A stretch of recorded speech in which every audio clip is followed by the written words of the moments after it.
In questo periodo avete avuto una diminuzione o un aumento delle iscrizioni? Allora, il nostro percorso è abbastanza stabilizzato per il professionale. Per il liceo delle scienze umane c'è stato un aumento di iscrizioni, ad esempio. Più giovani verso percorsi formativi dedicati alla persona, almeno stando ai numeri del Nightingale di Castelfranco. Potrebbe essere anche questo uno degli effetti del coronavirus nei nostri territori.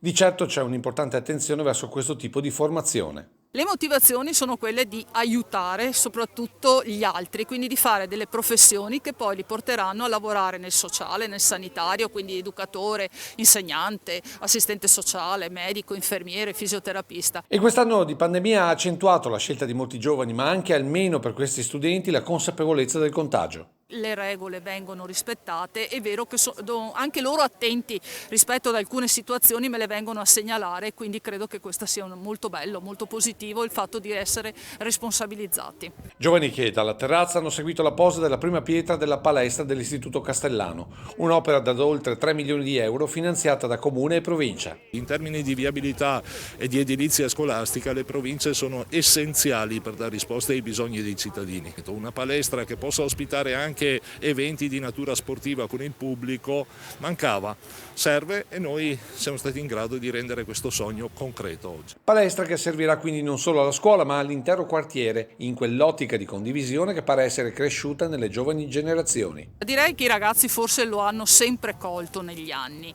molto probabilmente ce ne stiamo rendendo conto un po' tutti quanti che questo lavoro di assistenza, di cura agli altri è una delle cose fondamentali. Abbiamo puntato tanto sull'economia e su altri lavori, però alla fine ci siamo accorti che chi ha retto sono stati coloro che ci hanno curato, che ci hanno assistito, chi ci ha portato il mangiare, chi ha mantenuto gli alimentari aperti, quindi tutta una serie di professioni che a volte non sono state così valorizzate.